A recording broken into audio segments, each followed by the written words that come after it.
Epstein files. Epstein files. Can this be a memory warfare ritual?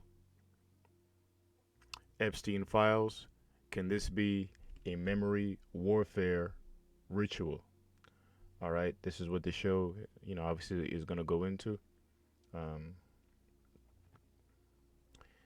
Pretty much been mainstream um, throughout the past months, especially with, of course, Trump being in office beginning of the year. Today's November 14th, 2025. And, we're going to go into it.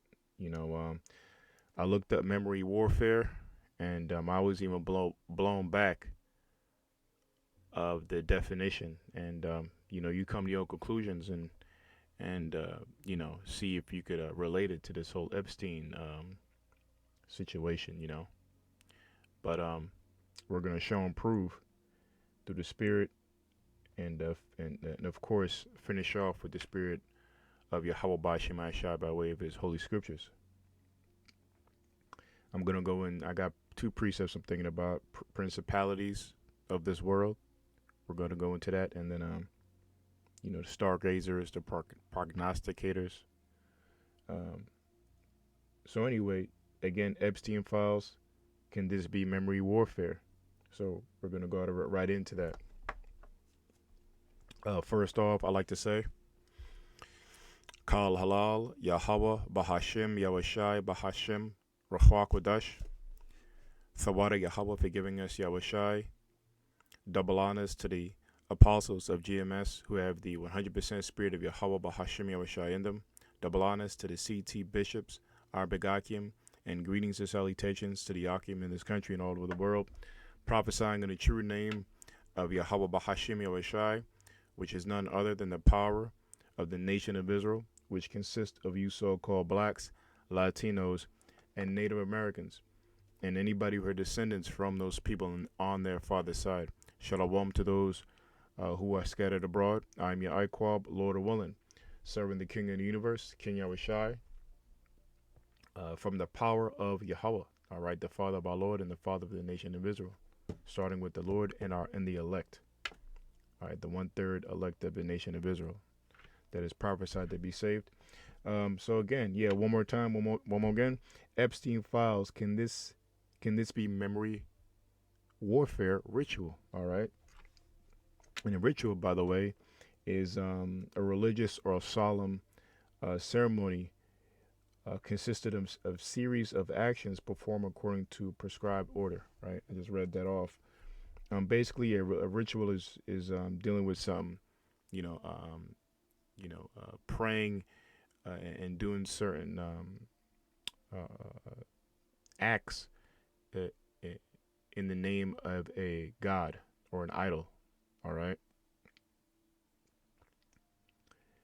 and like it says here, the definition consisting of series of actions performed according to a prescribed order. That's the thing. So we're going to go right into that because how this show came about and the event of the Epstein files and how it's being played out in the media. I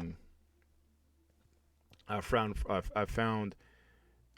not I found I found out the term memory warfare from a show that Apostle Tahar did. And this is a few months back. Today's November 14th, 2025, around 9:30 p.m. He did this show a few months back, and the show that he did, Apostle Tahar, was entitled Garak something, dealing with the chat, GBT, and AI. And basically, his point was that you can kind of course or bait chat TDP or chat GDP. If I know I'm saying it wrong, chat GDP. You can kind of bait it, and kind of bait it and ask certain questions to extract information out of it. So when he did the show, he went into a video And matter of fact, let me just show you now. I'm going to try to not pause this as much because, as you know, then if I do my recording voice, it doesn't align with the video. So that's the annoying part about it. So let's try to go to this. I got everything queued up. All right, got everything queued up here. So I got it here. I could show you real quick. I took a snapshot of this, and it's right here. Right now, let me see. Okay, you can see it. So yeah, this was from a Paul Star show he did again a few months back, and it was going to that a Grok or Chat GPT that you can basically extract certain the truth out of it by framing certain questions a certain way, but you gotta really frame it a certain way to get the information out. So again, memory warfare. This is where I first seen it because when Paul Star was doing his show, he was sharing I think it was what was it? It was a clip. It was a clip of a person going into what I'm saying, that you can question ChatGPT and extract that stuff out of it. Basically, ChatGPT is giving you the truth, so to speak, right? But anyway, this is what I paused because again, when he was playing this video, I stilled his screen and I actually did a show on it. And in a minute, I'll show you what that shows. I'll post it in the description. But this is what I saw, as you can see here, right? Saturnian grid confirmed, right? Maga, Maha, Miga, dialect containment. Let me just, oh, hold up. This thing's moving on me. I just wanted to zoom in. Okay. So if you look here, right? Let's go to, oh, it's right here. Okay, it's right here.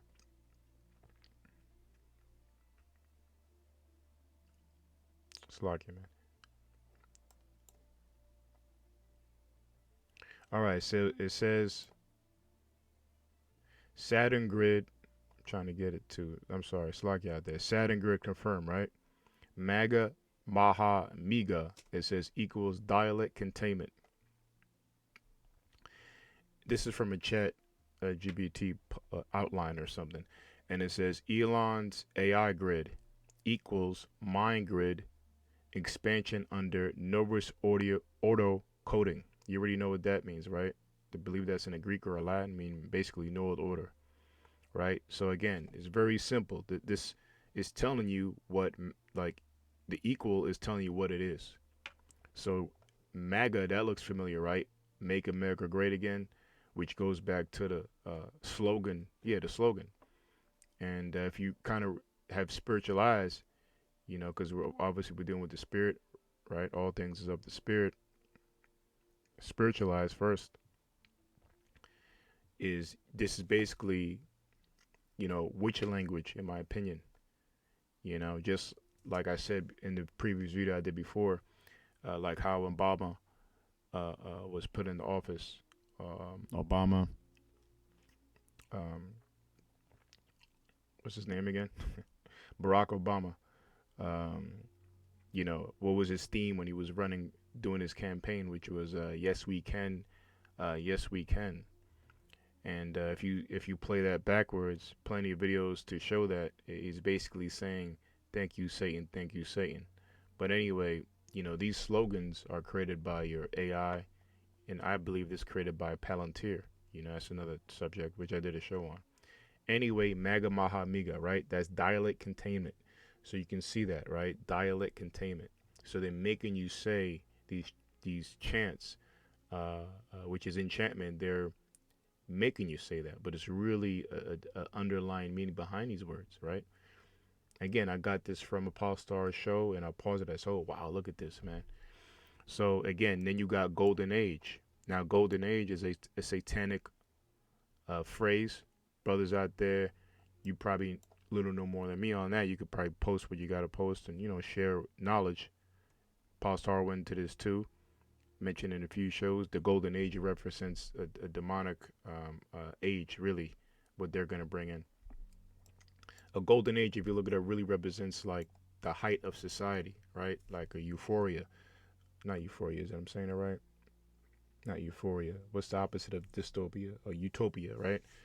A golden age utopia society, right? But it's really satanic, right? So if you go golden age equals freedom, right? It's a frequency of Saturn, the inversion of the logos. Um, so that's what it is. They'll advertise you. We're gonna get to warfare. They'll advertise it to you like it's freedom, the golden age. You hear Trump talk about that. This is the golden age. We're gonna bring in the golden age of AI. We're gonna bring America back. We're gonna be the golden age. So he advertises the golden age through freedom, because that's what America's about, all about freedom, right? But it's really the frequency and the vibration of Saturn. I'll show you some stuff on Saturn real quick, if I have time, if the spirit allow. But Saturn basically is the worship of Satan. Okay, well, we got to go into that because that's the precept I want to bring out. Principalities of this world, dark principalities, wickedness in high places, from the Rothschilds, Rockefellers, they link back in families. But anyway, the frequency of Saturn, right? That's what this really is about. It says the inversion of logos, Epstein files, right here, the point of the show, equals memory warfare. So it tells you, it says gaslight the crimes. Let's bring this up. It says gaslight the crimes, dissolve the outrage. And I read this to Pastor, to the camp this past week. All right, after camp when we have our little gathering, and he says something. I said, because we were talking about the Epstein files, and I brought this out. I said that I saw this on your show, and I paused it. And again, so memory warfare. So the Epstein's files is basically memory warfare. We're about to look that up, memory warfare. And that's what you see happening in the news, in the media. They're gaslighting the crimes. They're what's gaslighting mean again? They're like kind of push it in your face, They're pumping this in your face. We'll look up gaslight in a minute. They're gaslighting the crimes, and then I guess inflating and puffing it up, always reminding you about it, right? And then it says dissolve the outrage. How did he dissolve the outrage? My example I'm thinking about is when Trump, he dismisses it. He said, "Oh well, you guys still on that? Forget about it. You guys still on this Epstein thing, because he's a part of the Epstein files. He's been found to be in the emails multiple times, But so that's my example of how they dissolve the outrage. Your own admitted president is, and it's the administration is dissolving it by saying, forget about it, la la la. Now today on the 14th, it's funny. I had this show planned yesterday, but I did another show. I know I was gonna do today, but today on the 14th, right before I sat down, I'm seeing something. Well, a few hours ago, that Trump is now he's finally talking about it, but now he's trying to offset this thing and blame the Democrats. He said, you know what? Before, I guess I didn't see all of it, but I saw a quote saying he's asking for he's saying that why don't you look at the Democrats, and they're related to the Epstein files as well, some to that effect. I know some to where he's trying to get the Democrats involved in aligning them to the Epstein files.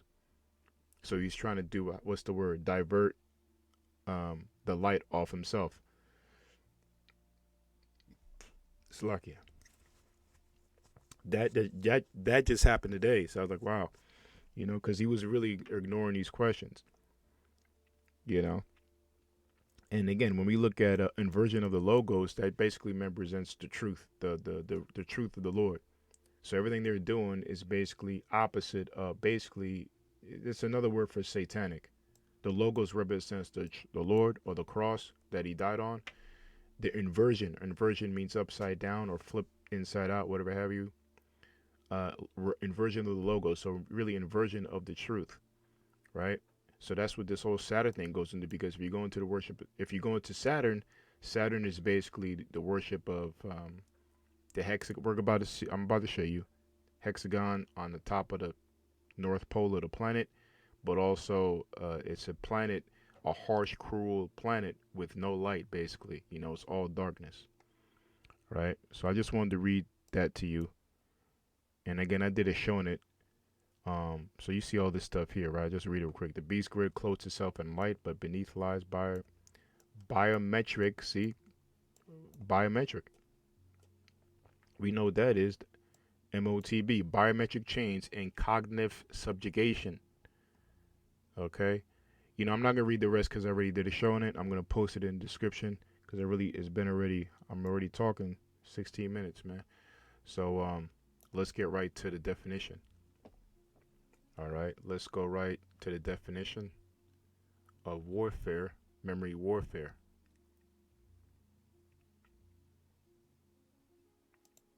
Hopefully, I didn't bore you with that info. So I'm trying to get to my points quicker. So we got memory warfare, right? So I only read the first two paragraphs. We're about to see read the rest together.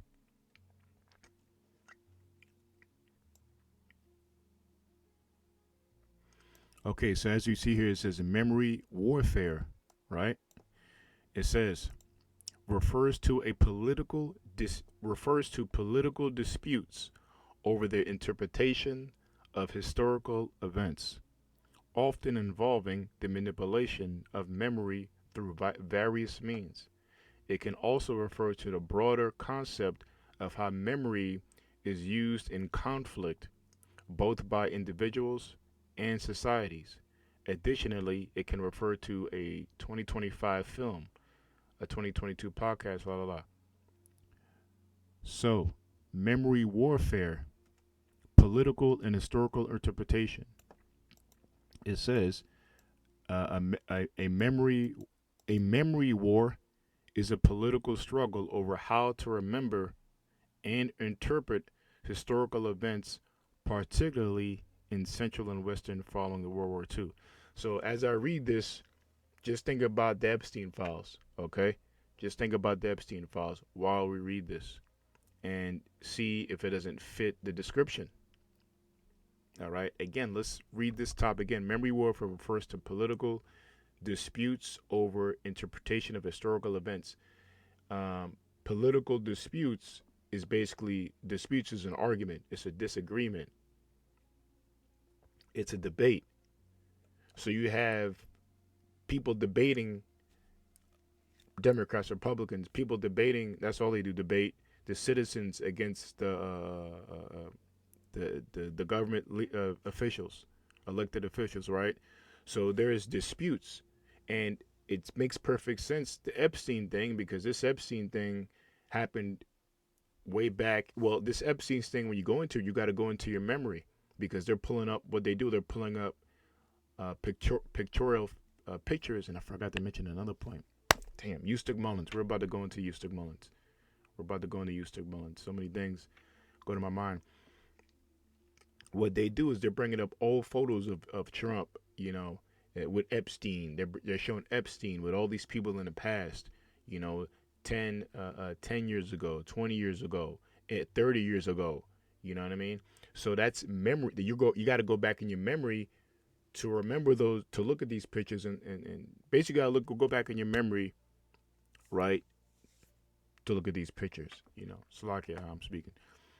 Memory warfare refers to political disputes, arguments, debates over the interpretation of historical events, right?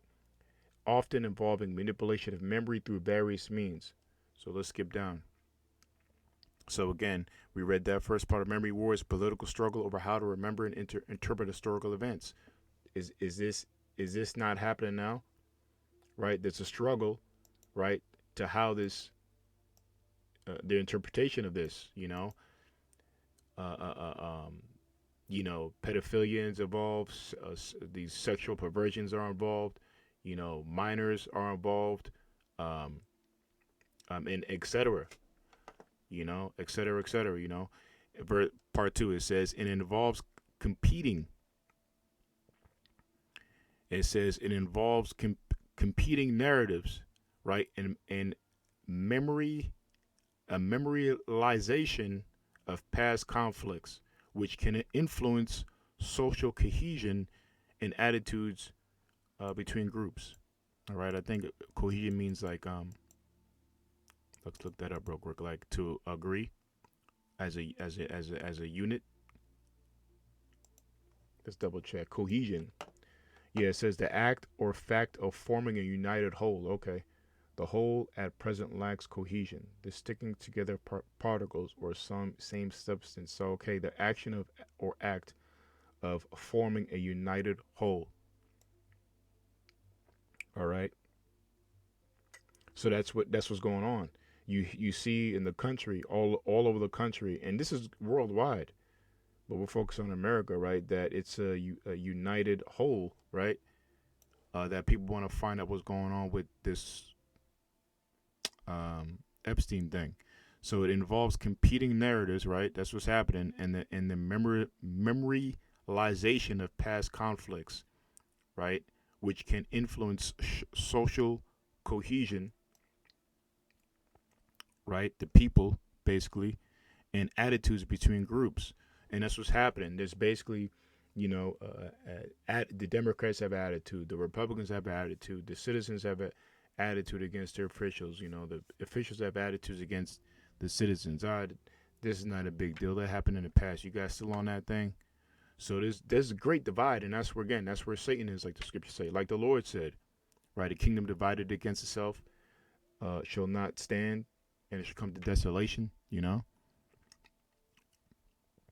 So, but it's all being done on purpose, right? A psyop, right? Apostle always goes into. He brought that up first. Let me not go to that point. I'm going to go back to that point when I bring up Eustace Mullins. Let me get in order, stay in order. It says weaponizing of memory. This is the part here, right? So it says false memories, creating or implanting false memories of events that never happened is a key tactic. All right. False memories, weaponizing memory again. False memories, creating or implanting false memories of events that never happened is a key tactic. Look at that. Artificial intelligence, deep fakes.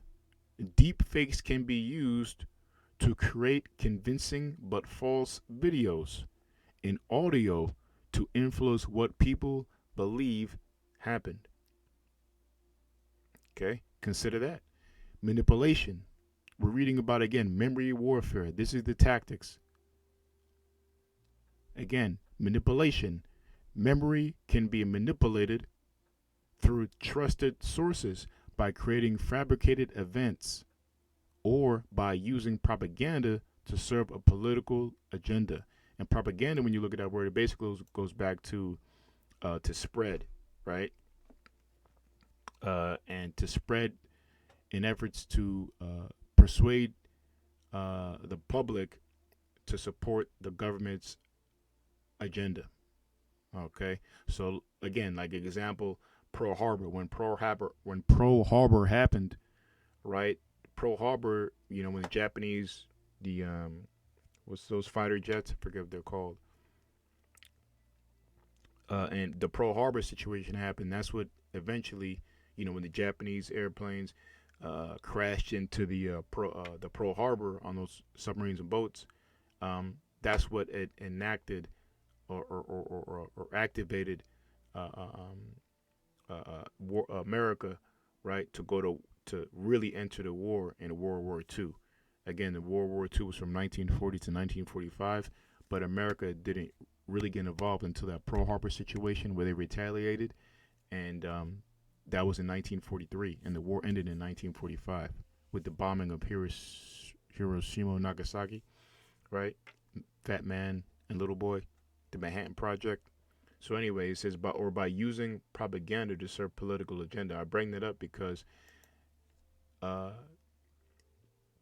maybe that wasn't a good example. That was an event kind of similar to 9/11, but those were used to forward going to war. All right, All right, that was used. But a better example is maybe, well, like World War II, against the Hitler regime and all that, where where every cartoon, every superhero, like in American cartoons and American media, movies, every bad guy was a Nazi, or so to speak. So they use that to the people to show you who the good and bad is. There's plenty of information how propaganda is used through war. They need propaganda to spread out their what you want. What they spread out certain news for you to support their agenda. Another good one is when the Native Americans, our people, the tribe of Gad, the tribe of Reuben, got wiped off. There was propaganda spread around America around the 17th and 16th century, right? The Indian Removal Act, right, to wipe out Native Americans and take their land. So they had to make propaganda and make Indians, so-called Native Americans, the tribe of Gad, the tribe of Reuben, look evil or wicked or crazy. So Slovakia. So it says, now we're here. I need to read this one. It says cultural and personal impact. Where we at now? Let's see. We're at 26. Jeez, man, time goes fast. It says cultural and personal impact. Again, cultural and personal impact. So again, this memory warfare, Epstein situation, right? Ritual, right? Keep in mind, man, is attacking the culture of America, and it's attack and it's getting to the people's minds. It's a personal impact, trauma, and coping, right? So it says combat, and exposure to war can have lasting detrimental effects on a person's memory and mental health. Again, trauma and coping. Combat and exposure to war can have lasting detrimental effects on a person's memory and mental health. Like PTSD, right? Like post-traumatic stress, they call it. Okay, reconciliation. Reconcile. It says the memory of past suffering can be a powerful force for positive social change, as seen in the never again sentiment after atrocities like civil rights movement and slavery, right? That's something that we're going back in the past and trying to use that to say this can never happen again, right? Maybe there's a better example for that. Or even with this Epstein thing, these things can never happen again. We can't, elected officials, go to these private parties. We the public got to know, whatever standard they come up with, that you're probably hearing that in the news. We shouldn't make a new law to not elect anybody who's suspicious of these gatherings. What are they about? Now they're going to dive deeper into this thing, and they're not going to let it go. But the plan is all on purpose. It's a major psyop, which I'm about to, my next point. Then we'll finish off the scriptures. So again, in the majority of the show, I just wanted to show this too, okay? And you see how everything describes what's going on in with this Epstein thing. Now, there was another thing. Of course, it mentioned the media. I don't know why. I read some earlier mentioned the media. Anyway, culture. The term has been used in titles for various projects. So that was a podcast series. Okay, you know what, man? There was a I'm getting a little annoyed because I looked it up before the show, and it mentioned that they use media to do that. Let's go to AI. Let's go deeper dive. Let's see what AI says.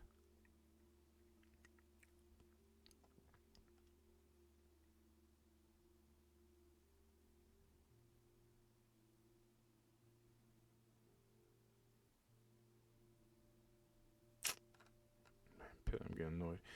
Let's read real quick. Memory warfare refers to several distinct concepts depending on the context, political context, disputes over historical interpretation. In a political and historical context, a memory war is a public and political dispute we read earlier over the interpretation of commemoration or narrative of historical events. All right. National identity, propaganda, the use of history and memory to create propaganda or disinformation. This serves a political agenda in times of conflict and peace.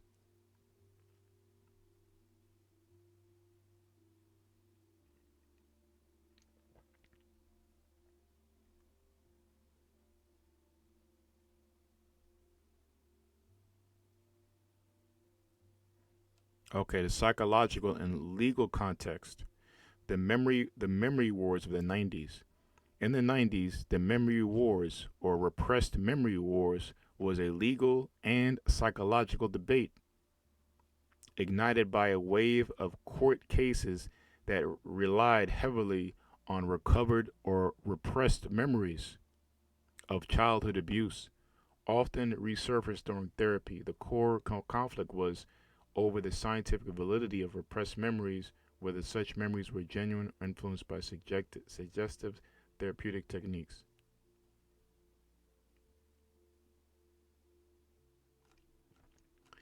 Getting a little annoyed because I read something, I want to show it rather than say it.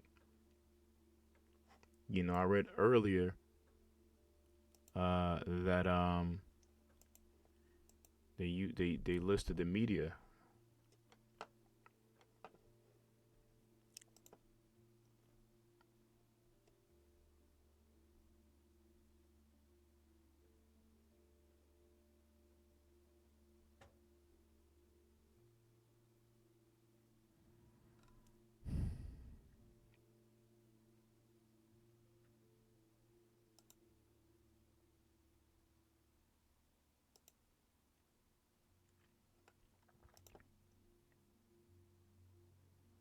I'm just gonna type it and see what happens. I'm gonna type memory wars. Let's say media.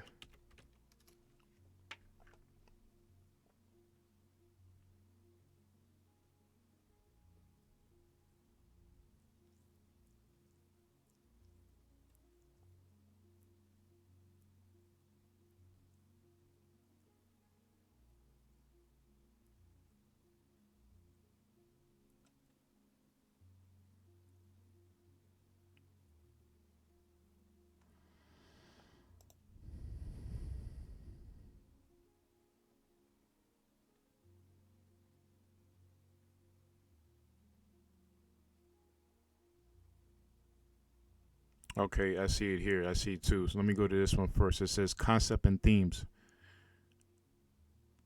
Okay, this here. Okay, it says public discourse and reconciliation. The use of media like documentaries, okay, and podcasts. That's what's going on now. A lot of documentaries going on about this. A lot of documentaries going on about this. Okay, this Epstein thing, podcast about this Epstein thing. It says to bring suppressed or ignored historical traumas, right? Long we been going. It says to bring suppressed or ignored historical traumas into public discussion for the purpose of reconciliation and moving forward, right? It says reliability of memory. Media projects may also explore the unreliability of human memory itself, a field of heavily influenced by work. So anyway, we got the point. So I just wanted to get.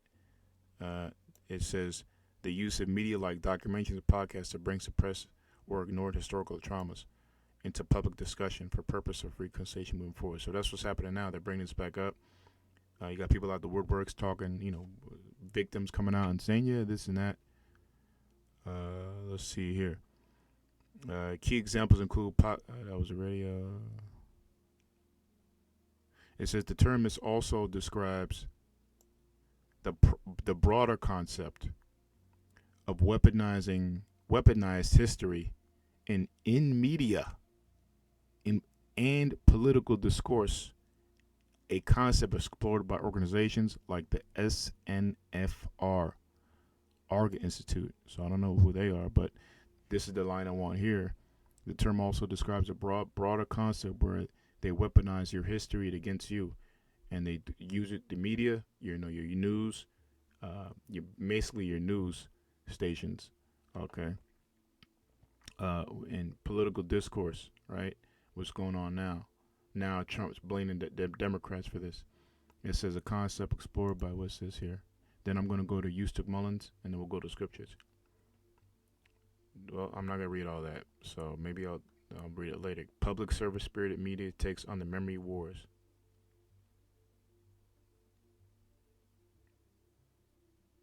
In a bitterly polarized society, which it definitely is now, this is back in 2021, it says after the lockdown, in a bitterly polarized society where citizens live in a separate information realities, and and politicians manipulate the historical narrative for electoral advantage, can media create content that bridges divides and creates a common democratic discourse? Yeah, that's what the media does. They're all about dividing. Media create content bridges divides. And we already know what the Lord said about that in Matthew the 12th chapter. So this is Eustace Mullins. So that was it on the memory warfare. You know, you could of course do more research on it, see what else you could find. I may have to read this here, SNF or Agora Institute. The Agora, Apostle always talks about that in the Greek. There, the Agora were all. It was like a big marker where all the greatest minds and had the discourse, debates.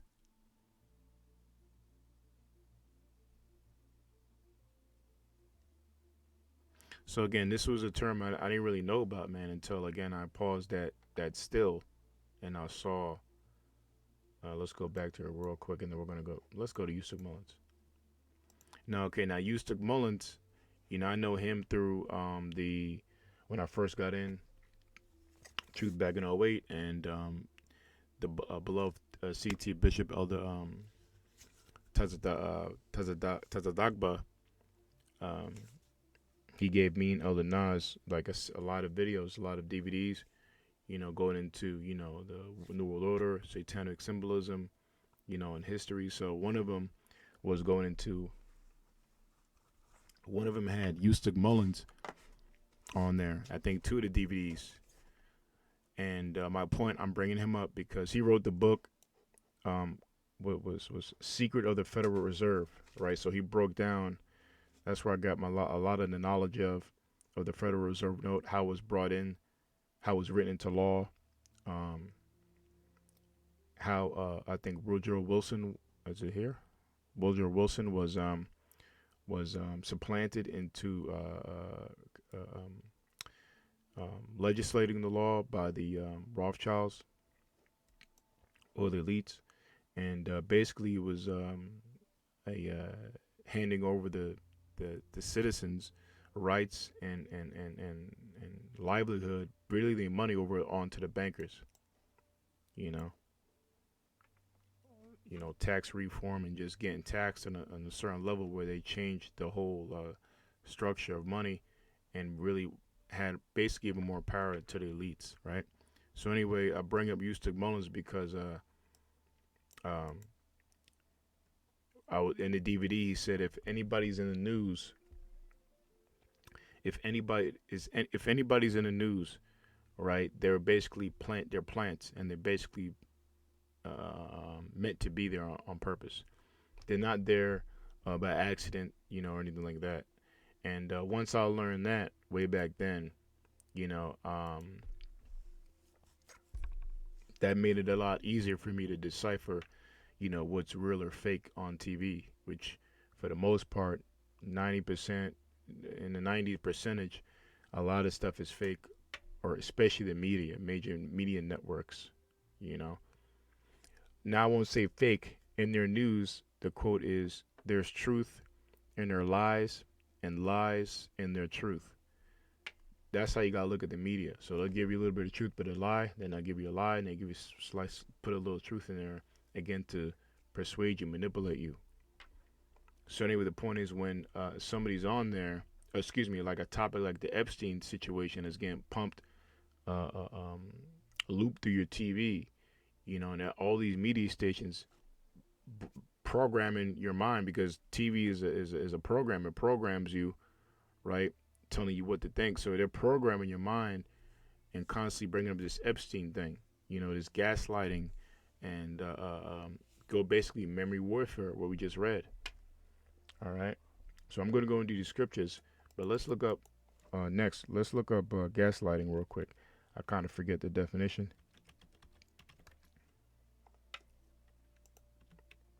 Gaslighting meaning.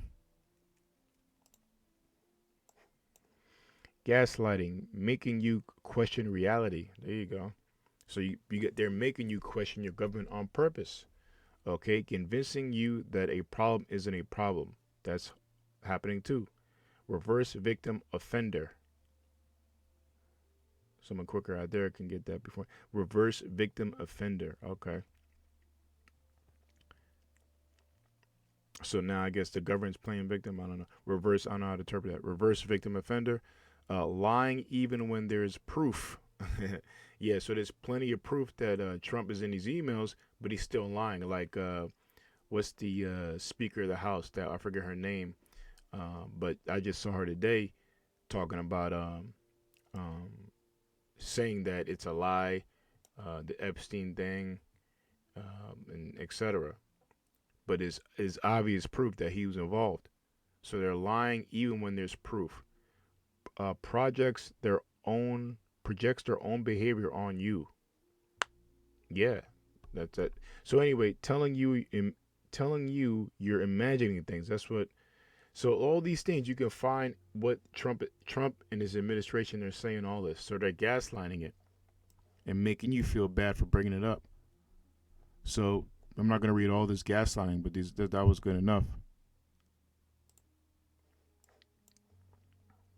Questioning if you really meant what you said, questioning your motives, questioning your love for someone. So it's all about questioning, trying to revert it back on you.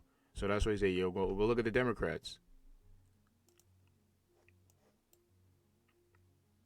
Diverting. Okay, there you go. Diverting. I used that word earlier. Okay, so I got it. Stereotyping. Okay. Withholding. Okay. Trivializing. Okay. Denial. Yep. Man, this is like, come on. You can't. This is, anyway, you come to your own conclusions, man, through the Spirit. Now, we're going to go to scriptures.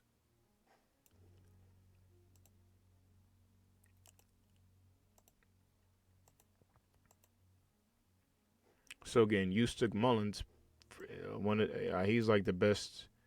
He's like on a Jordan Maxwell. I think I like him better than Jordan Maxwell. I learned so much from him. But there are, oh yeah, a lot of the DVDs that Elder Bishop Tazadakba sent me and Nas. It was it was what did I just say? Jordan Maxwell DVDs as well. So man, those are like the best two people to learn from, man. So anyway, as Eustace Mullins is a student or understudy of Ezra Pound, another famous poet who fought against the establishment, so to speak. Right. Again, Ezra Pound goes into the New World Order. Okay. He goes into the Federal Reserve. He exposes the elites. Okay, so he has. I might have to. We want to order his book. I bet you. And he can't be. And I try to find the video clip. You can't find it. Let's read this quote and then we'll go into scriptures. Whew, man, he got so many good stuff. Look at this. Murder by ejection. Look at that. Man, look at that, yo. Yep. Man, I may have to order these books. Look at that. Murder by injection. The story of the medical conspiracy against America by Eustace Mullins. This guy, man, he's like, and you may hear Apostle Gabar bring him up. Recently Apostle Gabar, big brother, beloved brother, Elder Zuckerrun, Bishop Zuckerrun, on their Tuesday shows, they bring it up sometimes. Oh boy, what happened? I may have to get that. So let's read this quote, and then we'll go to the So this is his quote. It says, "Not only the financial power, but also the legal power has remained seated in Britain. The Washington, mind you, see, I was just about to say it. Here it is. The Washington Post commented on June 18, 1983. It says that after the American Revolution, well, I don't know what that says, all the old laws remained in effect in the new United States. Some of these laws, English common law, dated back to 1278, long before America was discovered." This guy drops jewels, man. I may have to, I'm gonna Lord willing get this book again, man. So I advise you guys to look into them, man. Yusuf Mullins. In this book, he wrote something Federal Reserve. That was back in 1983, I believe he wrote that. Okay. Secrets of the Federal Reserve. So look him up, man. Very, and this might be hard to find because they took his ass out, and hard to find his stuff. So let's finish off with some scriptures, hopefully, and we're gonna go look at that post again that from Paul Star. Matter of fact,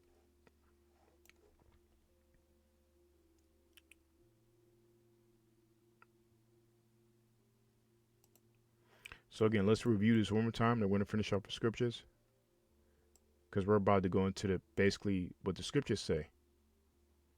So Saturn grid confirmed, Maga Maha Miga dialect.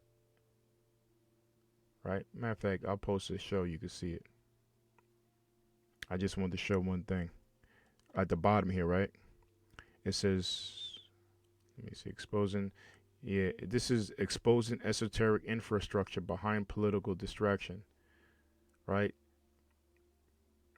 So I always remember when I first got in that, yeah, with those DVDs and learning about it, that the NWO or the elites, what the last step right before they bring the New World Order is to reveal themselves.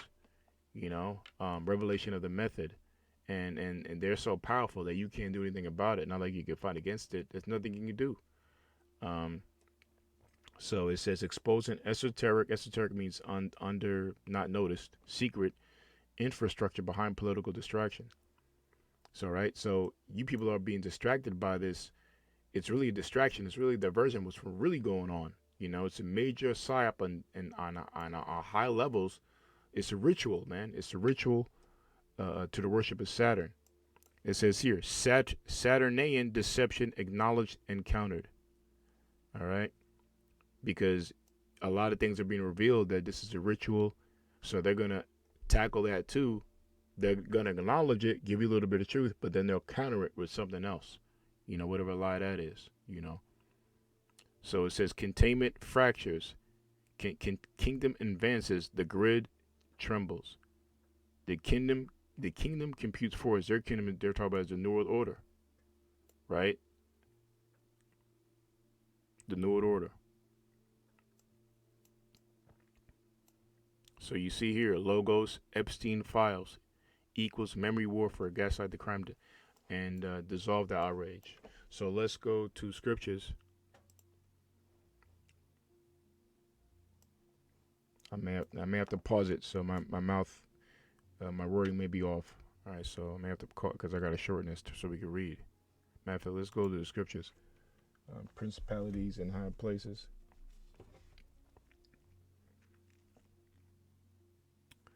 Let me look it up real quick.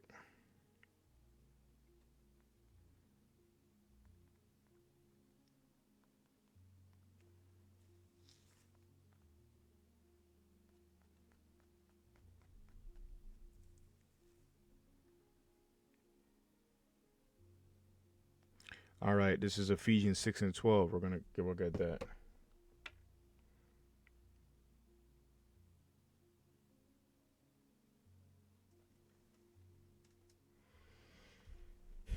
Let's get Ephesians.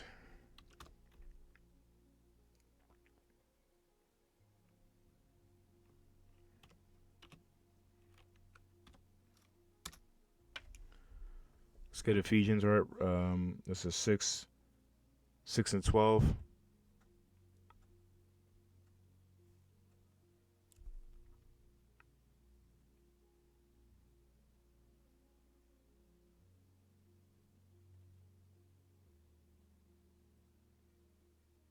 Okay, here we go. So the armor of the Most High, right?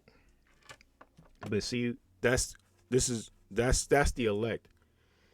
Basically, having the faith, the armor is a protection. At the end of the day, we got to remember that we're in a war. This is a war between good and evil. And the thing about the people of the world, they've been deceived by the devil, right? The scriptures say the deceived and deceiver are his. And that's what the devil is. So all this stuff that's going on, like Apostle brought out years ago, is a major psyop, and really on a higher level, it's not higher, it's a ritual.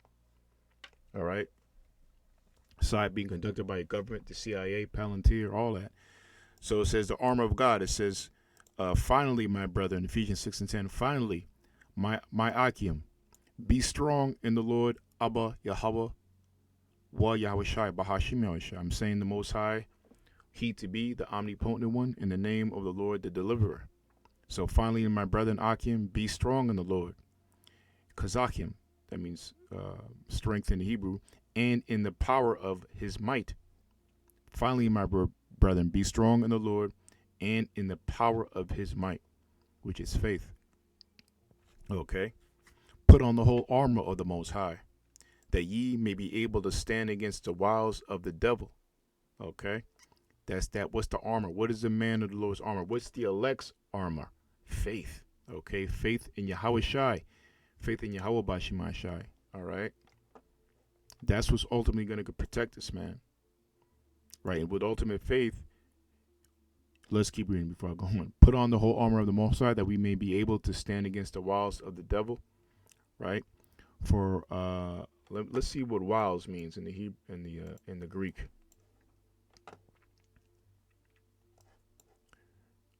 We got here in the Greek methodoiai, wiles of the devil. So it means lying in wait, wile, cunning, arts, deceit, craft, trickery. All right, so that thing that's going on now, what we just read, memory, warfare, ritual, all the stuff we just looked up, we read about, right? It's cunning. It's a cunning art. It's deceitful. It's craft. It's trickery. As we read earlier, a lot of this stuff can be made up. And look, it could be art AI pictures that they're pulling up, fake stories that they're creating, all to worship, do their ritual, the worship of Satan, to trick you people, man. Ultimately, to trick your ass to put an MLTB in you. All right. It says compare method, travailing over. So we got the point. The wiles of the devil. All right. His trickery, craft, deceit. That's the wiles of the devil, deceit. So let's go back. So finally, my brethren, Akim, be strong in the Lord, in the power of his might.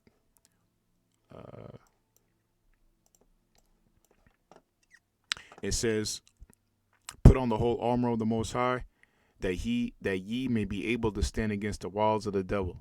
For we wrestle not against flesh and blood, right, but against principalities, right? So meaning another man, another human. It's more than that. For we wrestle not against flesh and blood. This is talking about the elect, all right? This is written towards the elect. Paul's writing towards elect in the spirit. For we wrestle not against flesh and blood, but against principalities, all right? Against powers, against the rulers of the dark world, the darkness of this world, against spiritual wickedness in high places. Again, for we wrestle not against flesh and blood, but principalities. What are principalities? Like the top principle, how should I say, your top, what society holds in high regard, uplifting a woman, you could be anything you want to be, there's no gender, the transhumanism, this is the technocracy, this is the principalities of the world now. Let's look that up.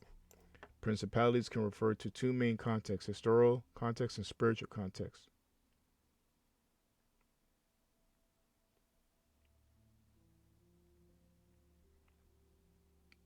Principalities were significant political entities in Europe, as history, especially within the Holy Roman Empire, which America is. Well, Holy Roman Empire really represents the Byzantine Empire because it says holy. You got the Holy Roman Empire, then you got the Edomite Empire. It says they became less prominent with the rise of nationalism, 19th and 20th century spiritual context. All right, so that's not really a good definition. Hold up.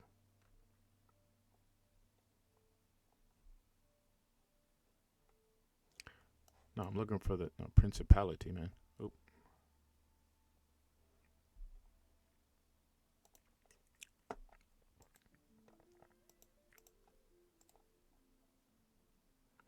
That's not a good definition. I was looking for the. Let's get this word. Let's look it up real quick. Real quick.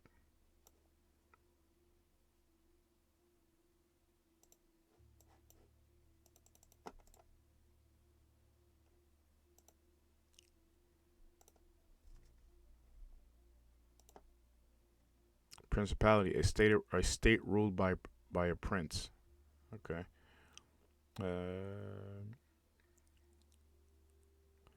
Well, the scriptures do say the prince of the power of the air, which is really the spirit of Satan. So this the prince of the power of the air, or the prince of this world, is Satan, right? Or when we say Satan, we mean adverse. So that which is adverse to truth, right? Nothing more adverse than truth. There's nothing more. I guess the true definition of the word adverse would have to be against truth, adverse, right? Or adversity, something that goes against, right? So this world is against the truth of the Lord, Yahweh Bashim Shai, right? Back to Ephesians. For we wrestle not against flesh and blood, but against principalities, right? The rulers of the world. It says against powers, against rulers of darkness, right? Rulers of darkness of this world against spiritual wickedness in higher places. Okay, and ultimately, this is what this is. This is spiritual wickedness in higher places. They're worshiping. This is all on the vibration and the umbrella of Saturn worship, of a Saturn ritual. Right. Wherefore, take unto you the whole armor of the Most High, that ye be able to withstand in the evil day, and having done all to stand. That's right. And what's doing all we can to stand? Standing is being what? Stable, being balanced. So the only way we can be stable and balanced is what? In Isaiah, like it says in Isaiah 33. Let's get that real quick. One of my favorite scriptures. All right, Isaiah 33, verse 6, it says, "And wisdom and knowledge shall be the stability of thy times." The right is going to make us stand. How did it phrase it again? It said, that ye may be able to withstand the evil day, which we're in now, and having, which is bad times. That's what it really means, evil day. It says, and evil day, and having done all to stand. Right? So we're doing all we can in the spirit of the Lord through his faith to stand in these days. Not all we can. If you believe in the Lord, you're going to stand in these days. So let's read that. Isaiah 33, verse 6, "And wisdom and knowledge, right, should be stability of thy times, and strength, right, of salvation. The fear of the Lord is his treasure." Right? We just read about strength, Kazakim, earlier. All right. And the wisdom is the fear of the commandments, which is given unto the nation of Israel. All right. Starting with his commandments and his truth, which is the ingredients of truth, ultimately bringing us to Yahushua, man. All right. That's ultimate wisdom. And when this truth brings you to Yahushua, it's bringing you to that he's going to come back. You have to get into the prophecies. We're telling you things outside of this time. We're telling you things in the future of the Lord's comeback, right? Because the Lord's comeback signifies him fulfilling the prophecy of him being king of this world, the son of the Most High, establishing the nation of Israel and bringing in the kingdom of heaven, the theocracy of the nation of Israel on earth, the theocracy